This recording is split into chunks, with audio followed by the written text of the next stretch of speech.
Welcome to World Builders Anonymous. Kick that world building addiction and actually finish that novel with your hosts Vito and John.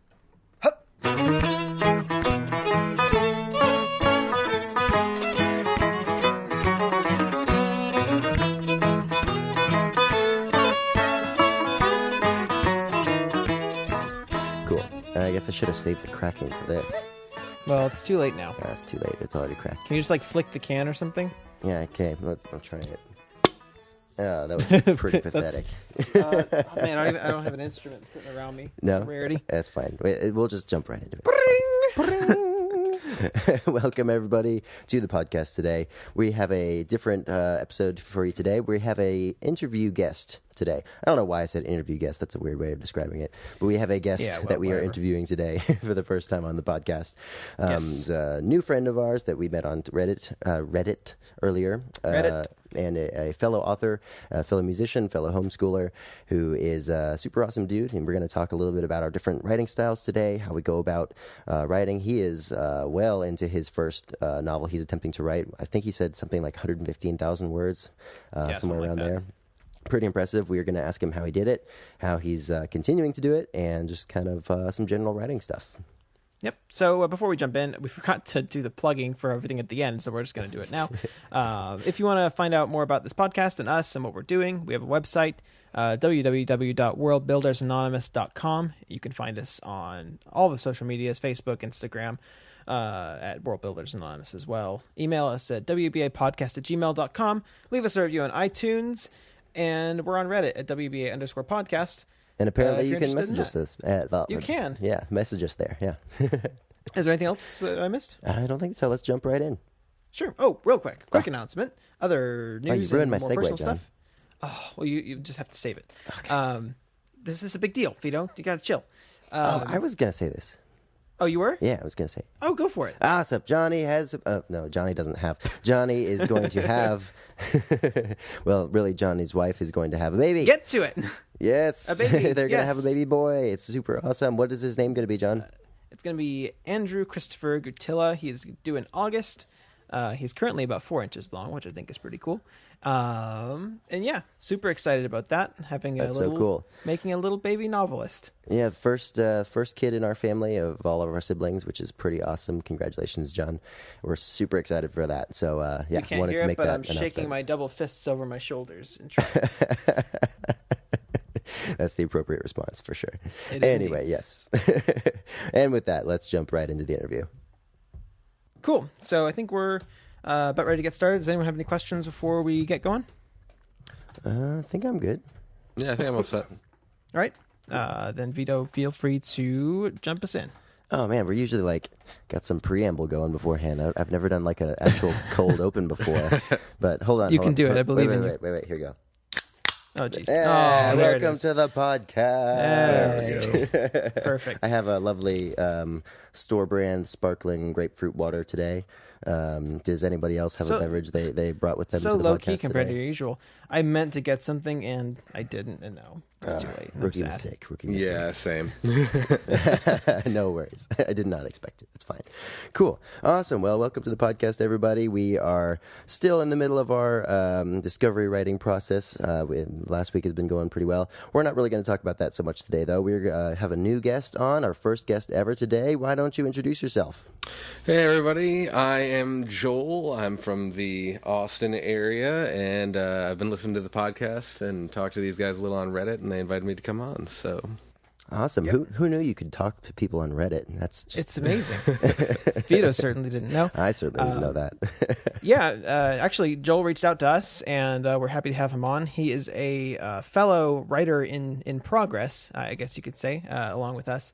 And we're going to be talking today a little bit about our writing styles the ones that Vito and I have and the one that Joel has, kind of comparing and contrasting, having a discussion about kind of different ways of going about things. Might get a chance to talk a bit about Joel's work in progress, and just generally have a good time. So Yeah, that's definitely. it. We don't often get the opportunity to actually talk to other people about, what works for them. It's basically been just me and John in our little isolated, world for the We don't last... talk to people. We don't It's really sad. talk to people. No, we don't really have to talk to people. No, we're homeschooled after all, which I'm sure we can talk about here in a second. But yeah, why don't you go ahead first, Joel, and kind of tell us how you got into writing, why you got into writing, what your kind of past looks like as far as writing goes, what you've done before, where you are now, that kind of thing.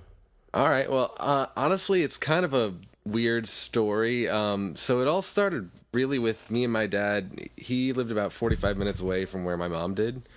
And so whenever he'd pick me up, we'd have to drive over to his house. And as a way to pass the time in the car, we kind of came up with this whole, what he called the story, which was where we just like make up a story as it went on. And that went from when I was about, 4 or 5 until I was like 8 or 9. We just kept on doing this. And I think that really got me started at like wanting to make up stories. And since then, I've kind of tried to start writing stories a few times, but I really started on this one maybe a year and a half or 2 ago, honestly. How much progress have you made in it? Well, it's hard to say from a percentage perspective. I'm at about 110,000 words right now.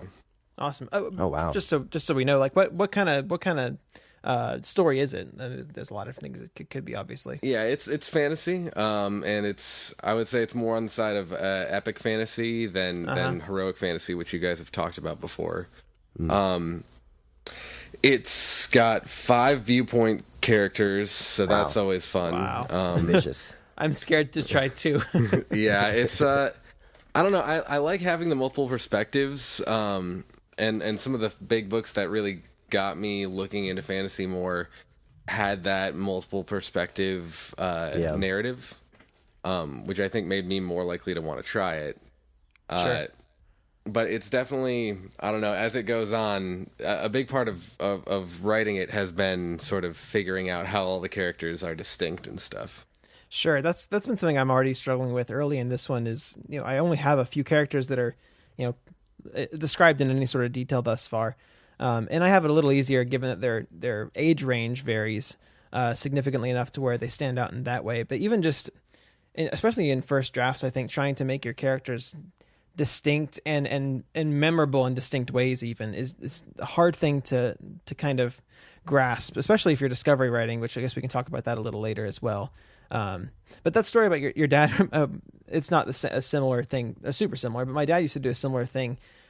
We would talk back and forth when we were in the car together about, it wasn't a story for us, it was a game, and we would always constantly come up with new rules for this arbitrary imaginary game that we would, never play, obviously.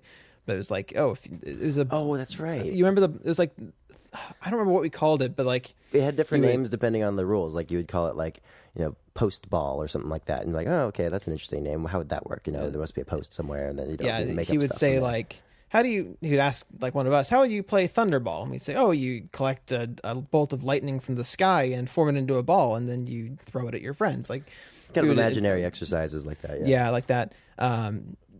Did you read a lot as a kid? Did you kind of get into that way as well? Yeah, for sure. So I was also homeschooled. Yes. And I did end up going to public school for high school, but I was homeschooled up until 10th grade. You're one of those people. It was tainted. Okay. Yeah. No. And so my mom would read to me a lot, and I started reading as early as I could. Like I started with The Lord of the Rings when I was about 5, stuff like that. And I just kept reading a lot. Wow. To the point where my dad at one point lived a few blocks away from the library. And I would check out about 10 or 15 books every time I went to his house. I would usually only read, I don't know, 4 or 5 of them. But every 2 weeks, it was like just 5 new books. Totally, yeah. That was similar for us as well. We went to the library a lot growing up, for sure. Yeah. And I don't want to give you too much of a hard time for going to public school for high school, because John went there for 1 year, I think, at the end of high school. It wasn't public school. It wasn't public school. It was private and school. your facts are all wrong. It was 3 years to a private school. Okay, whatever. But I also went to I went to community college for the last 2 years of high school to get dual credit and that kind of thing. So we were all, not pure homeschoolers. It wasn't entirely pure. Yes, It's to fine. be fair. Anyway, but yes, that is really awesome. I feel like that's such an important part of, feeding your imagination at that early age and kind of continuing on and sort of living that imaginary kind of or imaginative life is such an important part of writing, especially for fantasy, or being interested in fantasy. Lord of the Rings was also one that we read, very early on, or was read to us, and then we kind of, rediscovered it later on, and that kind of stuff. That's awesome. I know you're also a musician, though. Tell us a little bit about that. Yeah, when it comes to music, I've been around music most of my life. I started learning my first instrument when I was 8. I'm 25 now, for context. And so I've just been playing forever. When I turned around 17, 18, I started really pursuing singing specifically. And I've started a few different bands with various levels of success. Currently working on one based in Austin. We've been trying to do touring and all that stuff. Original music, not covers, so Wow. Oh, a great. little difficult. I'm No, sure. totally. Yeah, I'm in several bands myself. I'm a professional violinist for the most part, and mainly play Irish music out here. And yeah, it's always interesting seeing the different types of bands, especially in that sort of niche. Some of them focus more on the the classic pub songs or whatever, and some of them try to kind of do their own thing. And it's always an adventure, that's for sure. For sure. Yeah. Yep. That's cool. So about how long has it been since we started discovery writing, Vito? Like 4 or 5 weeks, 6 weeks maybe. Yeah. So we kind of jumped into things in a new way. Truly just literally thinking up the idea and jumping in and seeing kind of where things went. I think from what we talked about on Reddit, you said that's not exactly the way you went about it. How did you sort of begin your current work in progress, and how's the process sort of evolved? All right. Well, I think as with most things, it started as a purely mental thing where I was kind of playing around with like looking for ideas. And I did that for a while where I was just like kind of establishing who and what the story was about in my head. I remember the night that I started actually writing was when I had my idea for how my magic system was going to work. Because it was like, that was the one big question. And I kind of came up with that and I was like, okay, I don't have everything worked out, but now I have enough to start writing. Yeah, right. And when it came to like plotting and all of that for me, what I really ended up doing was, and I don't remember who recommended this. I feel like it was, I was reading an interview with Robert Jordan, I believe. And he talked about his outlining process, which is actually pretty similar to the ones you guys started with, where you talked about, was it Terry Brooks, where he said he'd write like a sentence and then expand and expand and expand? I believe that was Kevin J. Anderson, but yeah. Okay. Well, either way, I kind of took that idea and I started doing my first step of the outline and then never did anymore. So I wrote one That sentence per sounds scene. startlingly familiar. Yeah, I wrote one sentence per scene, and then that's the outline I'm still following. Oh wow. Nice. But did you go all the way through to the end, though, of the story? Yeah, well, I mean, I have a multi-book kind of overall story that I'm okay. planning. I see. So the book I'm working on now, I would say I probably had 80 or so just different notes, like single sentence notes. And then it was probably 40 for the second and maybe 15 or 20 for the third. Because I knew as time goes on, a lot of these things are going to change. Yeah. Right. So I needed just the main beats for the very end. And even with doing it this way, I noticed that the characters end up diverging a lot from where I expected them to go. Oh, yeah. And the one thing I really do like about doing it this way is that I've had to go back a couple times and like rewrite a character's separate, like this is their story. And I can add what I need to, but every time I sit down to actually start writing, I just have this one sentence. So it's like I know what needs to happen, but everything is discovery writing for the most Right. part. Does that ever kind of feel overwhelming? I know when we were doing that, the chapters I was writing with that kind of format had a little more than one sentence to go on, but it wasn't always, but sometimes I felt like having the specific point to hit gave me a little anxiety sometimes, because if the scene wasn't, because obviously the outline is what you kind of thought up when you were kind of pre-writing, and it was kind of just the idea of it. And then I'm sure you've experienced sometimes when you go into the writing, things kind of feel different and you want to go a slightly different direction. What I was kind of coming across when I was using that format is that I would feel that desire to take things a slightly different direction, but I wouldn't for fear of messing up future points, especially since I had it, mapped out to the end, like you seem to as well. Has that ever come up? And if so, have you found a way to kind of counteract that? For me, every time I feel the desire to do something different, I tend to just go with it. I'll try to keep the main points of whatever I had planned out before, but when it's as simple as like this character needs to meet this other character, there are so many ways that I can do that and introduce them. I find the biggest problem with this writing system is when the page is completely empty. Is when I first sit down and I'm like, okay, I got to start this chapter. Once I make those first few decisions of like, this is where this scene is going to happen and this is how I want to introduce it, I can usually get through a chapter pretty quickly. But it's definitely really daunting when you're first sitting down and it's like, okay, past Joel told me that this guy's sister needs to kick him out of the house. That's all I know. And so I got to come up with why that happens and all that. Yeah, that's the worst for me when I'm like within this podcast project, so to speak. I've started 2 different stories, and each time sitting down to write the first sentence of the whole thing just takes me like at least a day to just even start it, because I jump back and forth between 15 different places to start. And literally this one I said, okay, fine, I'm not starting at the beginning. I'm starting a chapter in, so there's less pressure knowing where I need to start this. But I experience that every chapter as well. Less so with the discovery writing, because you have literally complete freedom to start anywhere you want to, because you're not aiming for any specific point necessarily. You're kind of just letting the story flow wherever it will. So that's one of the benefits that I found to the discovery writing. But I worry that over time, if I'm not careful, I can definitely sort of drift into a lack of structure, to where the story doesn't have any sort of narrative flow to it. So that's, something to counterbalance it, certainly. Yeah, for sure. And that's something, I don't know if you guys have heard of Chuck Wendig. I haven't. He runs a blog called Terrible Minds, and he had this one article, I don't remember which one it was. He was talking about what distracts him during writing. He's like the percentage stages of writing. He was talking about the halfway range. He says, this is always the part I dislike. Everything feels soggy. It feels like I'm not writing anything good.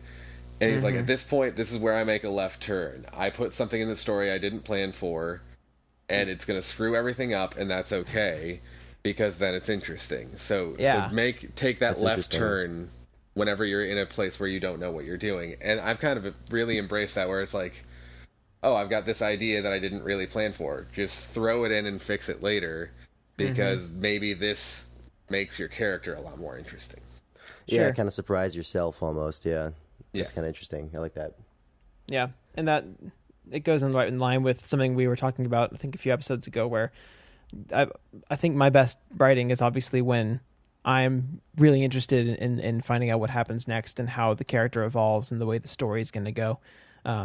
So anything you can do to keep yourself engaged in it that way is certainly going to be beneficial for you long term. For sure. Yeah. As far as like, I like what Johnny was saying about, having one line sometimes and trying to hit that target. I kind of equate it to almost landing an airplane. Like, you have to get to the runway, but like you don't know how steep you need to go until you get there. You don't know if you should like go closer to the ground and kind of go in slow, low and slow, or whatever, unless you actually know what you're doing, which I don't. But it's kind of the same thing when you have like one sentence or one event that you're building a chapter around, and everything else almost feels like it's serving that one event or that one interaction or character moment. And sometimes I feel like when I'm reading other people's books, their chapters have multiple things going on, like multiple scenes in them, or like multiple plot points that are happening within them. And sometimes it's hard for me to think of my chapters or scenes as accomplishing more than that one thing. Do you kind of think about that sometimes and kind of try to do that, or it's like set multiple things up in one chapter, or is it usually like one thing at a time? I mean, I think I've definitely thought about it. At one point in time, I went down the YouTube rabbit hole and found a video that was over an hour long of this guy talking about why the first Pirates of the Caribbean movie was the perfect movie. Oh, wow. And, like, he makes some really good points. Like, he analyzes the story writing and stuff. And that was one of the things he talked about. He's like, every scene is doing 2 or 3 things. I've definitely thought about it a little, but in my head, the way that I tend to think about it, like, as the character, is usually, like, all of us, we wake up one day, and we're like, okay, today I gotta go to work. That's what I'm doing today. And we might have a few other things that we know we're going to do, but in general, we wake up and we know, okay, there's this one thing that's happening today, or I got a show today, I gotta go to practice today. And we don't think about those other things as much. They just happen. And that tends to be part of, like, just sort of that going with surprising stuff. Where it's like, okay, this chapter, the character's waking up thinking, I'm going to go to this meeting.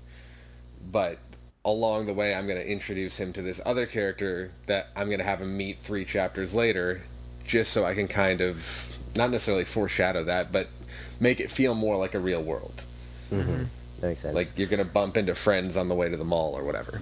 And that makes sense. That's even something you could do retroactively, potentially, if you think, 3 chapters from, in the first chapter, the character's goal when he wakes up is to go, whatever, to this meeting or something. And then you write a couple more chapters, and then you're like, okay, I'm introducing a new character here. How can I kind of set them up? It's like, on the way to him going to the meeting, maybe he runs into this guy and then continues on his way. That's something you could go back and do later, especially if you're discovery writing or something like that and didn't have the idea for that character yet. But I like that mentality of, like, the character has one goal in this scene, and then the interesting part is how is that goal accomplished, or maybe how is that goal kind of thwarted by things that happen to him. Although you definitely want to keep the character proactive, and doing things instead of just reacting to things, of course. But that's just sort of whether he accomplishes his goal or doesn't, and that kind of thing. That's cool. I like that. Yeah, that aspect of writing is kind of difficult sometimes because, I mean, I've always kind of held the belief that our brains naturally think in story, but we think in story from our perspective usually. And thinking in the perspective of everyone involved in a given scene in order to kind of establish multiple things at once has always been kind of difficult for me. And it's one of those things where, like Vito was saying, I'll think, I can, add this in later and make it flow. But then I get way in my own head about it. I'm like, well, if I add it all later, it's going to feel like I added it later and I didn't actually plan for it in the first place. It's going to be terrible. This book is awful. So that's one of those struggles that I have.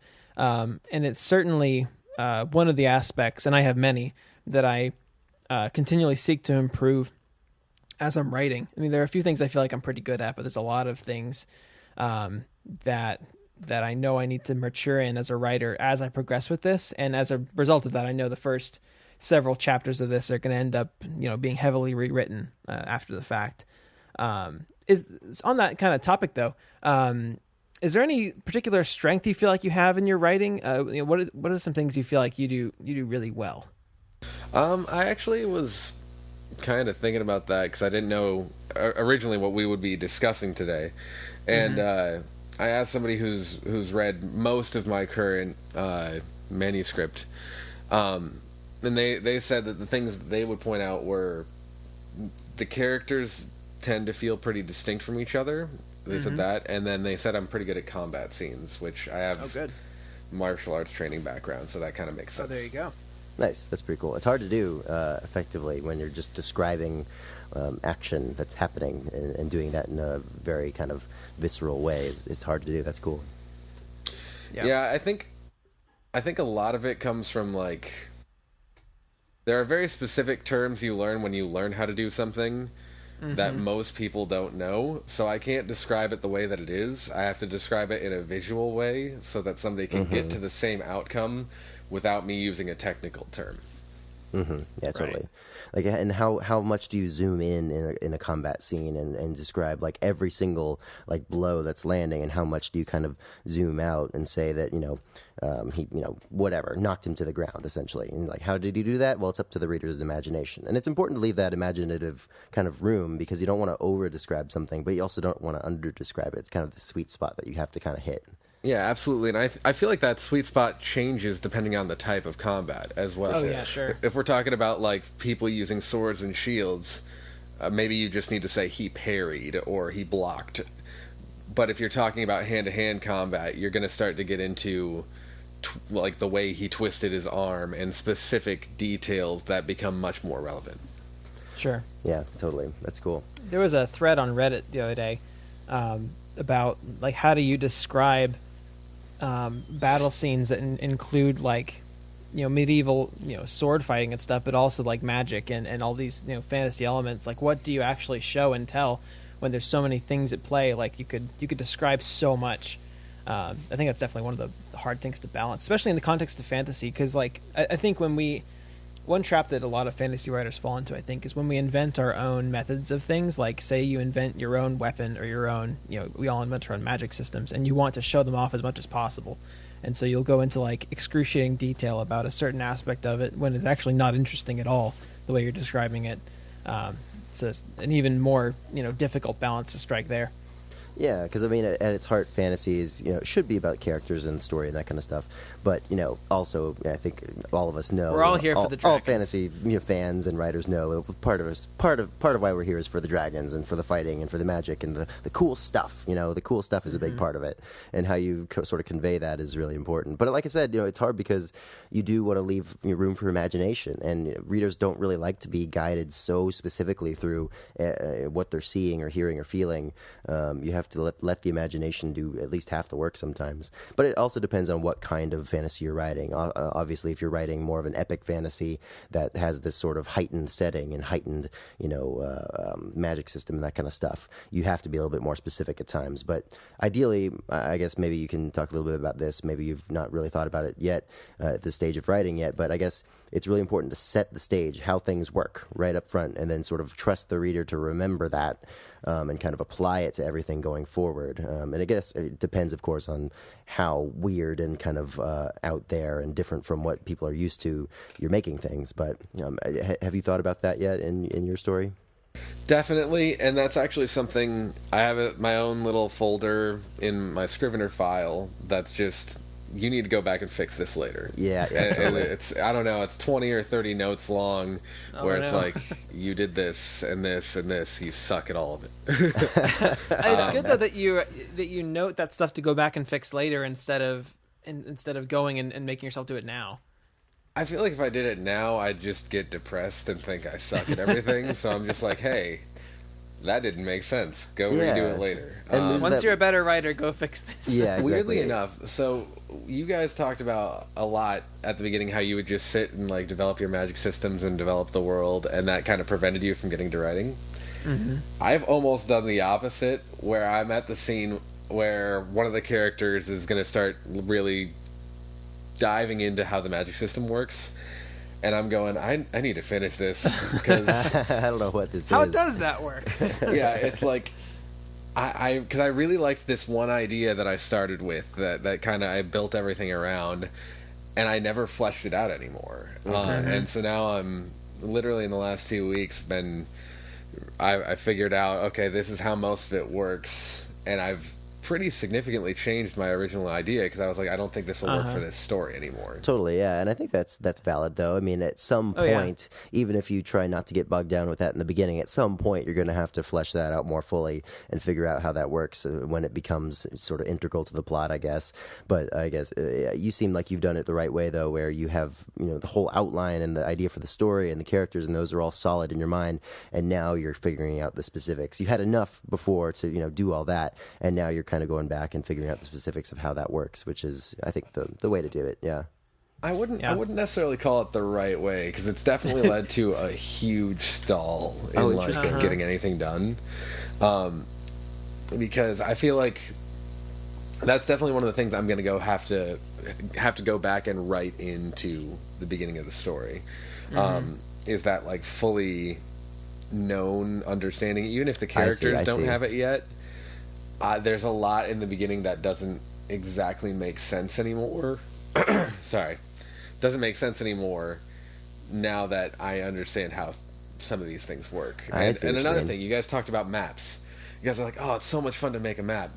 I can't do that at all. But I actually, like, I have a character traveling now, and I'm like, I need You a have map. to think I about need that, to know, yeah. I need like, to know what where these things are. connects this to this, Yeah. and I have no idea. Yeah, totally. To be fair, that is one of those things you can kind of retcon a little bit. You know, you can have Sure. a general understanding of generally how far it is, and then you can kind of go from there, and kind of apply those dimensions later on in making something or other. But it is important to actually, know that for sure.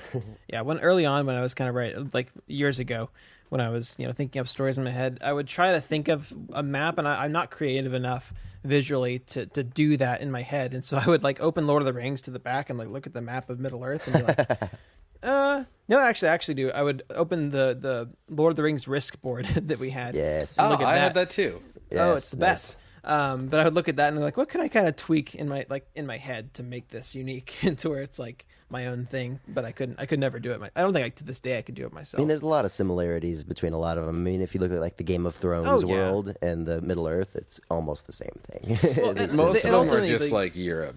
yeah, it's Yeah, like it breaks Great Britain down or to Europe, a yeah. big landmass with lines drawn through it to segment, districts or And- whatever, and then you have the topography, which is pretty generic. And you can get like super into the weeds with like how geography and sort of geology works, and would there actually be a mountain range here and fault lines, and would a river actually flow this direction, that kind of thing. And then But before you know it, 5 years have passed, Yeah. and you've never written your story. you got a super detailed map, but you don't know what happens on it. Yeah. Yep.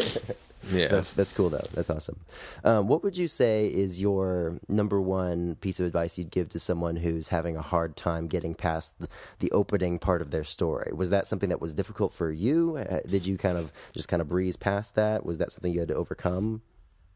I think so. The biggest problems with me with the beginning of the story were kind of getting where it started, because I could go like within the timeline. I could go farther back and sort of introduce the characters earlier, or pick up at the end of what I'd say is the first act.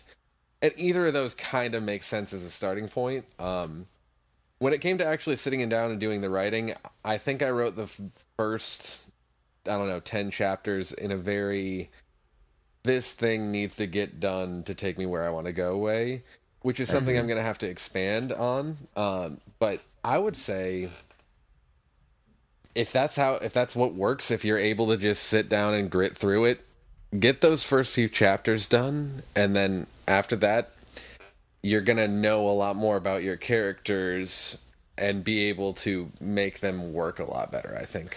Yeah, that I'm actually in definitely- the middle of that a little bit right now. I'm in my 5th chapter, and it, for whatever reason, is just a chapter I don't really know exactly how to write. It's nothing specific, just it's not coming out super well. But this morning I told myself, doesn't matter if you like having a good time writing it or if it feels like it's working well. You're just gonna do it, and it's gonna be shorter than you wanted it. It's gonna be kind of clipped, and it's not gonna be great writing, but you're gonna do it, and you're gonna move on. And later you're gonna know more, and it's gonna be you're better able to write it, and most importantly, you'll be past it, and you can continue. Just anything that keeps you going, I think, is just the best thing to do. Yeah, I agree. It's really good to kind of get a feel for your characters by writing those first few chapters, even if you're going to go back and change a lot of things. But I think the most important part is to really discover your characters and who they are and how they act in certain situations. And you can apply that going forward, even if you kind of retcon some of the events that happen in the beginning. But really discovering those characters and how they would react to certain situations is the most important part of that, I think. Yeah, absolutely. And for me, like when I think of a good start to a book, of any book, of all of the ones I've read, I always think of the same thing. And it's the intro, outro pieces of the King Killer Chronicles, the Waystone Inn, Lane, Silence, all of that. Oh, yeah. Oh, it's so good. Yes, It's totally. amazing. Totally. And like Patrick Rothfuss, his prose is, I would say, easily the best within fantasy right now. I would agree with I that. agree with that. I'm not saying at everything, but when it comes to the actual word choices, he's incredible. Yeah, quite a painter. Yeah. Yeah, but when I met him back in 2014. Oh, no way. Yeah, he spoke at I think it was Book People in Austin, and I met him there, and he was doing a meet and greet. I was getting a book signed, and they were like, "You can ask him one question," and so I asked him, "You didn't originally have the frame story, which is where you're in the future, sort of, and he's telling the story in the past." And I was like, "Did you originally come up with that?" And he said, "No, I started writing it chronologically, and after I finished all 3 stories, which, I mean, how finished are they?" But, Yeah, how finished is it if you haven't come up with the third one, Patrick? Exactly. But after he had finished all 3, he sort of inserted those future pieces to frame the story around, including those intros and outros. Those didn't come at the beginning. Those were some of the last things he wrote. And I think that kind of is why they fit so well. Totally. I see, yeah. Is he already really knew what he was saying. He had already developed the world, and then he went back and sort of summarized in those beginning and ending chapters. Yeah, that's the cool thing about being, the god of your own story almost. You can kind of zoom out from time and kind of look at the beginning later on and be like, okay, I don't like that. I'm going to add something that, kind of frames it or something. You don't have to get it right as you're writing the first chapter, the first time you sit down to write. You can always make mistakes and go back later. That's the cool thing about it. Mm-hmm, For sure. Yeah. So we got a few minutes left. Probably going to wrap it up before too long. Do you want to kind of give us a little bit of information about your story? Kind of talk about it a little bit before we get out of here? Well, it's about salvage divers. No way. Seriously? No. What? No way. Oh my gosh. No. I just had to say that.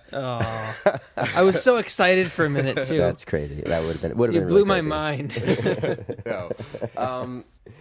It actually, there are some, I guess, shared pieces with some of the ideas you've talked about. It's set in a country that is governed by sort of an empire with different provinces. You guys have talked about that a little. It's actually set in the empire is still expanding, and it's set in one of the provinces that was taken over in like the last 20 or 30 years. Sure. Which gives kind of a sort of an old populace and new populace that don't exactly get along. And you've got these 5 different characters from various sort of social strata, who all are relevant to this sort of political overturning that's going on, but in very, very different ways. Everyone from, you've got the son of the current, whatever you want to call the head of the province. Governor. Yeah, exactly. And then you've got all the way down to a kid who is a slave that works for one of the nobility.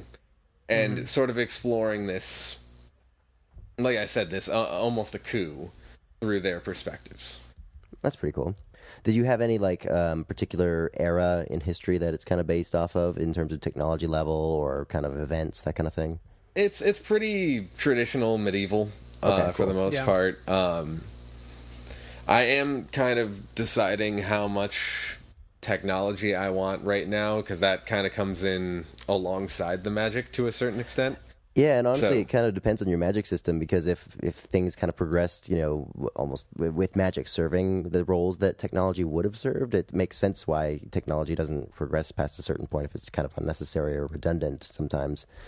Right, for sure. And that's something that I'm kind of working on now, is like how much is developed. Yeah. I would say for the most part, though, it's pretty traditional medieval. Okay, cool. Nice. You mentioned that you have several perspective characters. Is there one that's kind of the main character, you'd say? Yeah, I would say that there is one distinct main character. And as time has gone on, like you kind of self-insert a lot when you first start writing. Yeah.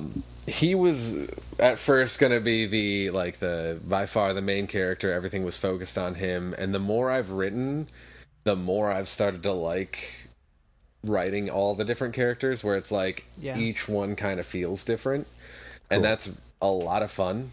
to be able to sort of completely switch up your writing as you go from chapter to chapter. Yeah.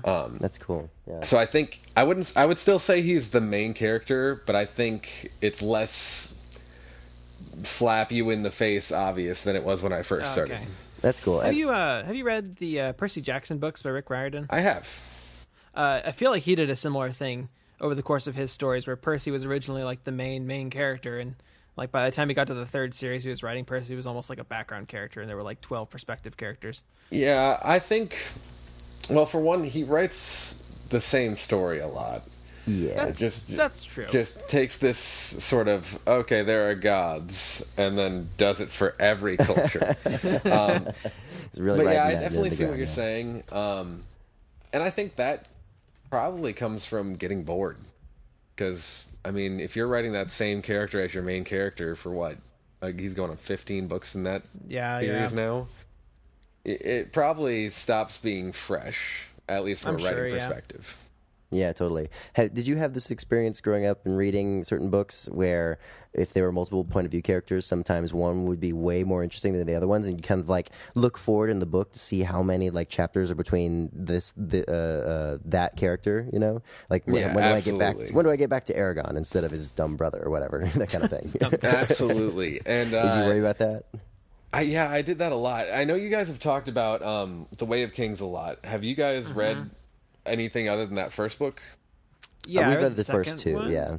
Okay. The second one, I can't stand Shalon. I can't stand her.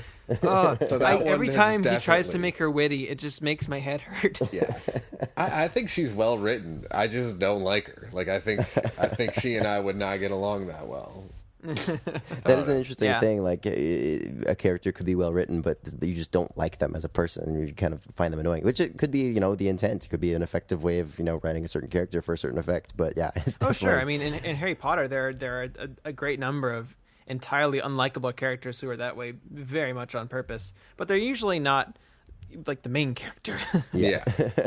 That was the thing. Is like I could get along with her fine in the first book because I feel like her story was a little more interesting in the first book. And then in the second one, it was like, okay, not only do I not care about her, I don't care about anything that's happening around her. Yeah, totally. I got to get through this. That's the hard part about these huge, epic kind of many different characters, all these different settings, events happening far from each other that may or may not be related. Maybe they're tied together later, that kind of thing. It's really hard to do that and make it all interesting. That happened to me in Game of Thrones when I was reading those. I think I partially stopped reading them because I was tired of the characters I didn't want to read anymore. Yeah, I don't know how long it would have taken me to read them if I was reading them traditionally, but that was right when I started listening to audiobooks a lot, and I was a delivery driver at a pizza place. Oh, wow. So I just listened through those, got to the point where I could answer the phone while I had the audiobook going in one ear. Oh, my gosh. Wow. But yeah, that was his cast for those books is insanely large. Yeah, yeah.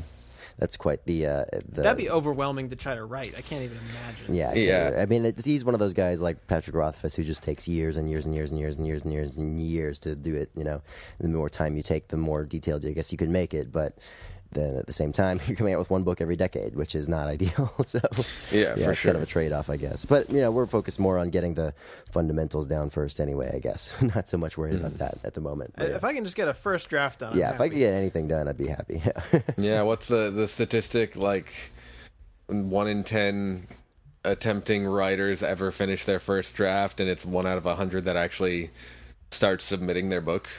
I think that even seems high to me. Yeah, that might even seem high. Yeah, for sure. That's pretty crazy. I don't know. I don't know, but it's such a time-consuming process, and anything that takes a lot of time just has a horrible success rate. Yeah, especially when it's something that's entirely independent from anything else you're doing. Yeah, you're not going to be making money for years up front most of the time, unless you're already an established author that gets an advance or something, or a celebrity, or celebrity, I guess. Yeah. Yeah.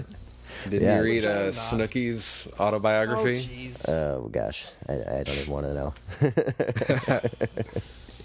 Gee whiz. Pardon me. On that note, Anyway. Oh, yes. Anyway. Anything... I always find that Snooki is a good place to stop. Snooki is a good place to always. stop, yes. Any final thoughts? Anything we didn't get to today that you were wanting to kind of mention? Nothing in particular. Most of what I'm working on right now is just trying to really develop discipline to write every day. Yep. That's probably what I would say I've had the biggest problem with recently is just getting the motivation to sit down and start writing, just with how busy things have been. Because I think that's how it is for everyone. Everyone's always busy. Yeah, for sure. But I think we talked about most of what I wanted to talk about.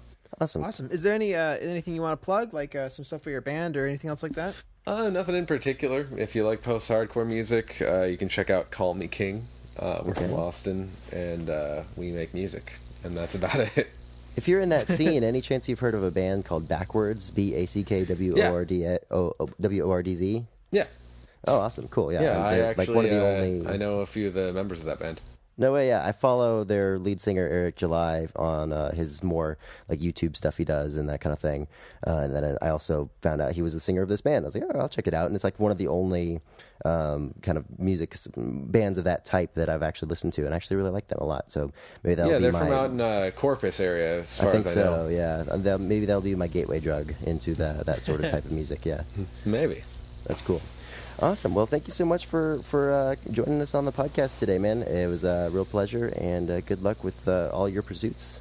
All right. Sounds good. Thanks for having me. It was a lot of fun.